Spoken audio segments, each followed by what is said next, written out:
The Word of God is alive and powerful, sharper than any two-edged sword, piercing even to the dividing asunder of the soul and the spirit, and of the joints and the marrow, and is a critic of the thoughts and intents of the heart.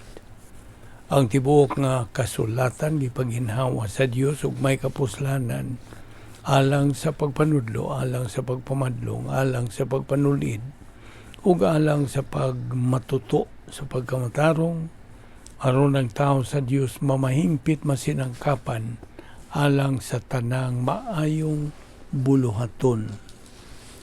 Maayong adlaw sa tanan nato mga subscribers, fellow believers. Ani ano sab kita ning atong adlaw-adlaw nga pagtuon sa pulong sa Dios ubos sa Vic Balbido Evangelistic Ministry.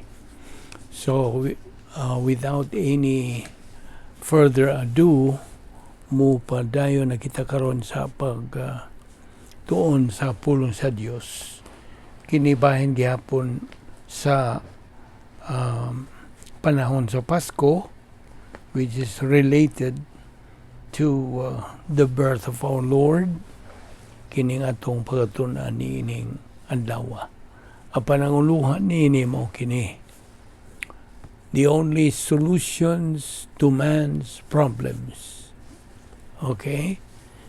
So, akong gipanginaot nga ikaw magtutuo na kaandam na, pinagis paggamit nimo sa prinsipyo sa 1 Juan 1:9, apanalang kanimo dili pa magtutuo, tumuo ka kang Ginoong Hesus ug ikaw maluwas. Okay. The only solutions to man's problems, ang bugtong kasulbaran sa mga suliran sa tao.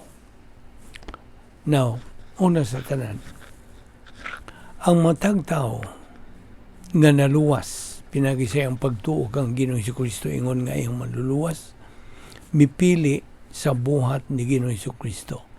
Inay ang iyang kaugalingon nga binuhatan aron sa pagtagbaw sa Dios nga Amahan.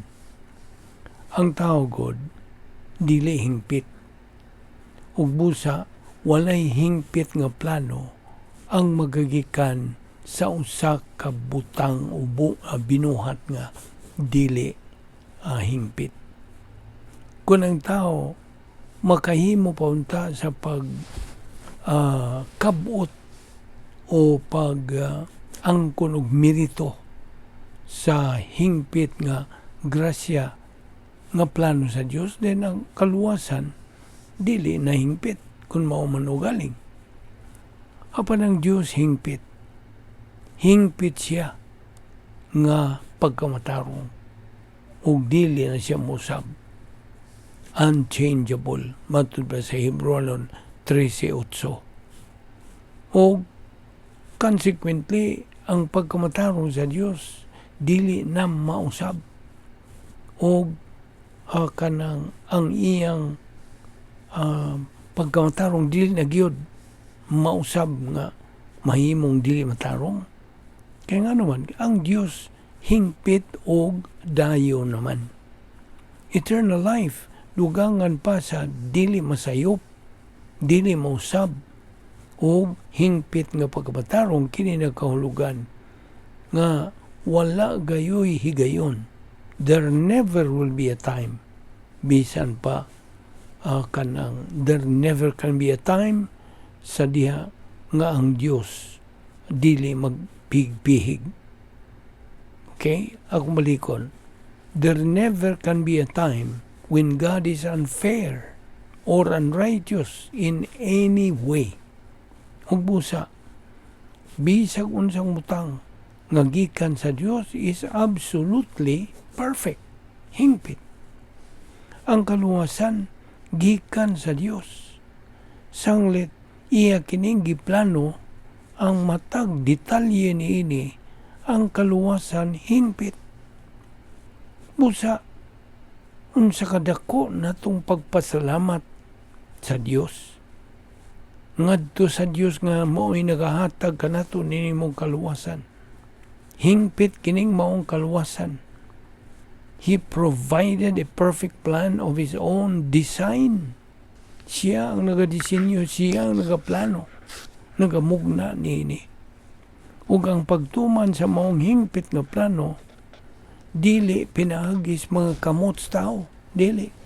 But in the hands sa dili kasagaran nga persona sa tibuok universo nga si Ginoong Hesukristo.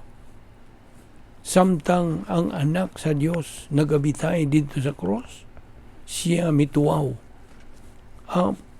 Diyos ko, nganong gibiyaan mo ako? Salmo 22:1 ug Mateo 27:46.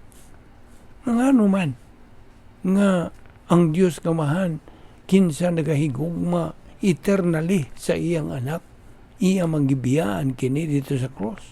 Ang tubang iyan kayo. Diya 2 Corinto 5:21 nagkanayon. He made Him who knew no sin to be sin on our behalf, that we might become the righteousness of God in Him. Si Ginoong Kristo mao ang atong puli. Siya mipuli sa atong lapit. Iyang gidawat ang tanan ng mga kasalanan dito siyang lawas samtang siya bitay dito sa cross. 1 Pedro 2:24, 1 Juan 3:16.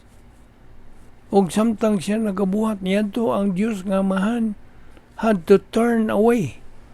Siya milingiw gikan kang Ginoong Kristo tungod kay ang hingpit nga pagkamatarong sa Dios. Wa na may kontak sa sala. Dili na. Wa na siya nabot sa sala.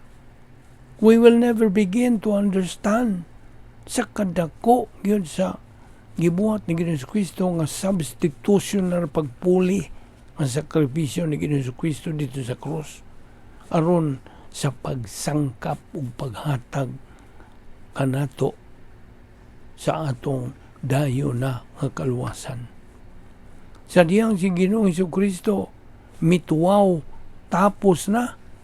There was nothing else. Wala. Ang iyang pagkabuhaton, John 19:30, humana. Ultimately, ang isyo sa kaluwasan mo kini. Buot kabang mo pili sa hingpit nga buhat ni Ginoong Kristo dito sa cross nga mao'y nakapatagbaw sa pagkamatarong sa Diyos nga Amahan? Or will you choose? Imo bang piliyon hinuon ang imong kaugalingon nga mga buhat nga dili hingpit in a feeble attempt aron kunuhay ikaw madawat sa Dios? Kinahanglan mo pili ka sa usa niining duha. Kaya ang Banal Kasulatan nagdeklarar tataw kaayo nga nagabutyag. For by grace you have been saved through faith, and that not of yourselves. It is the gift of God, not as a result of works, that no one should boast. Episo 2:8-9. Mo kini ang nindot sa atong labihas kadako nga kaluwasan. This is the beauty. O atong gidawat kining maong grasya, gasa, pinagi sa pagtuo lamang kang Kristo lamang. Hebreano 2:3. Ang pagtuo in itself, why merito? Apan ang tumong sa maong pagtuo nga si Ginoong Kristo always has the merit. Unsa man ang tumong sa pagtuo kung bahay kaluwasan? Are you trusting sa imong kaugalingong mga binuhatan?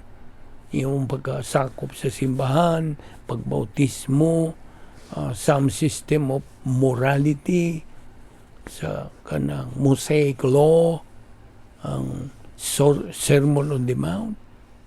Ang tanan nga mga mayong binuhatan that anyone has ever been able to accomplish in a lifetime, placed alongside sa dili gyud way katumbas nga buhat ni Ginoong Kristo, add up to a great big minus. Now, Ang plano sa Diyos hingpit in concept and execution. Ang kaluwasan o ang plano sa kaluwasan nagalambigit sa matag sakop sa balaang Trinidad. Ang Diyos nga maan mo ay nagaplano sa kaluwasan. Ang Diyos nga anak mo ay mituman sa maong kaluwasan. Ug ang Espiritu Santo mo ay nagabutyag, nagapadayag ni ining maong kaluwasan. So ang babag gitangtang na pinagi sa Espirituhanon nga pagkamatay ni Ginoong Jesucristo nga mo'y mipuli sa atong dapit ug nahimo nga atong substitute and sin bearer. Siya ang tubos sa atong mga sala. Kaya kung sa mga atong ikabayan, wala. Ang tao, wala ikabayan. He is nothing. He has nothing and can do nothing. So, unsa pa man ang mulabaw nga plano can there be than this. Yet, alang kanato ang kaluwasan, iyan no ragyon. We have but to receive God's perfect gift. Atong dawaton ng iyang gasa, ang atong dayon nga relasyon ngadto kang Ginoong Hesukristo. Ang Juan 1:12, but as many as received Him, to them He gave the right to become children of God, even to those who believe in His name. Ug sanglit, ang babag gitangtang naman, ang nagpabilin lamang maong imong pagtagad ngadto sa buhat, gibuhat nga kaluwasan pinagi sa persona ni Ginoong Jesucristo. That stands between you and God, between you and eternal life. Busa, ayaw kini kalimti. Kining pagdapit sa Dios kanimo. Tumuo ka kang Ginoong Hesus ug ikaw maluwas.